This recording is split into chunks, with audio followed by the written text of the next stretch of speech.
Guys, welcome back to my channel Chiranjit Puja. ভালো আছে গানবাসী তোমরা সবাই জানাই। তো একটা রেসিপি নিয়ে চলেছি তোমাদের কাছে। তো আজকে বানাবো এটা চিংড়ির কোপ্তা কারি। তো চলো তোমরা দেখতে থাকো। এঁচড় কেটে নিচ্ছি বড় সাইজের।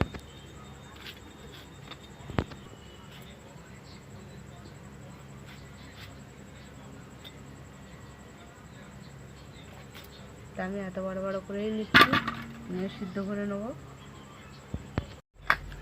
তা এইভাবে এরকম সবগুলো কেটে নেবো আমি।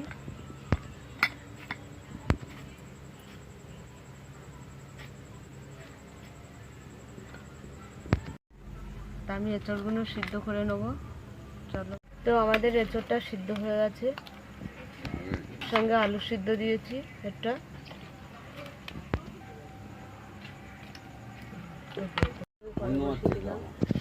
এঁচড়টা আমি মেখে নিচ্ছি।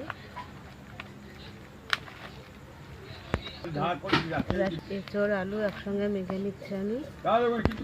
তো চিংড়ি মাছগুলো আমি কেটে ধুয়ে নিয়েছি। চিংড়ি মাছগুলো নুন মাখিয়ে নিলাম,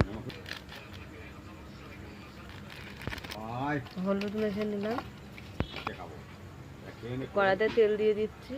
চিংড়ি মাছ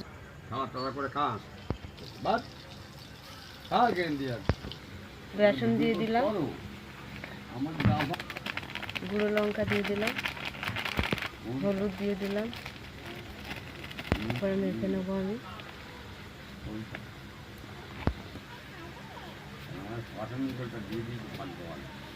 নুন দিয়ে দিলাম।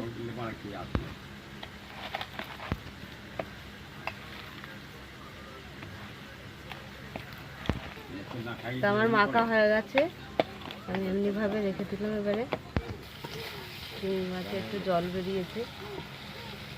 তো আমাদের চিংড়ি মাছটা ভাজা হয়ে গেছে, নামিয়ে নিচ্ছি। তা আমরা এই কোপ্তার মধ্যে চিংড়ি মাছগুলো ঢুকিয়ে দেবো, এরকম ভাবে ঢুকিয়ে দেবো।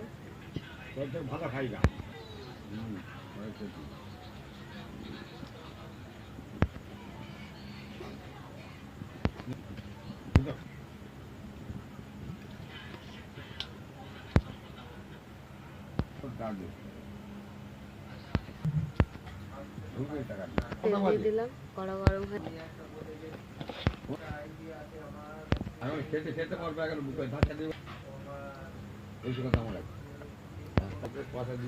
তো কড়াতে তেল গরম হয়ে গেছে, আমি ভেজে নেবো আস্তে আস্তে কোপ্তাগুলো।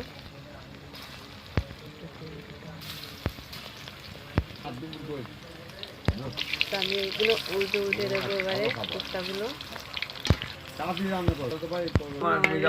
ভাজা হয়ে গেছে, তুলে নিচ্ছি।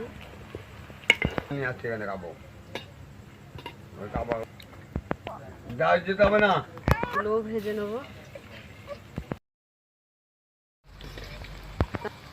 আমাদের সব ভাজা হয়ে গেছে, আমরা তুলে নিচ্ছি। আমি শুকনো লঙ্কা ছিঁড়ে তেলে দিয়ে দিলাম, একটা এলাচ দিয়ে দিলাম, দারচিনি দিয়ে দিলাম, গোটা জিরে দিয়ে দিলাম, তেজপাতা দিয়ে দিলাম, আদা রসুন বাটা দিয়ে দিলাম,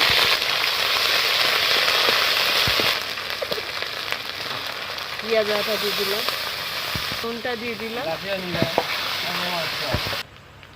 এখানে টমেটোগুলো দিয়ে দিলাম আমি, এখানে লঙ্কার গুঁড়ো দিয়ে দিলাম আমি, জিরে পাউডার দিয়ে দিলাম, মরিচ দিয়ে দিলাম আমি, এখানে হলুদ দিয়ে দিলাম। তো দেখো আমাদের মশলাটা কষা হয়ে গেছে। তো এবার আমি জল দিয়ে ঢেলে দেবো।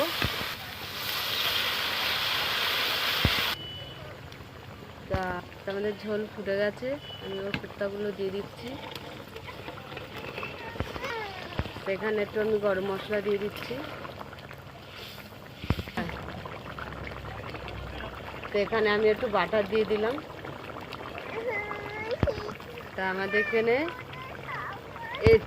এঁচড় চিংড়ি কোপ্তা আমাদের হয়ে গেছে, নামিয়ে নিলাম। এঁচড় চিংড়ি কোপ্তা হয়ে গেছে, তোমাদের যদি ভালো লেগে থাকে লাইক কমেন্ট শেয়ার করে দেবেন, সাবস্ক্রাইব করে দেবেন, আর ভিডিওটা অবশ্যই আপনারা দেখবেন। টাটা।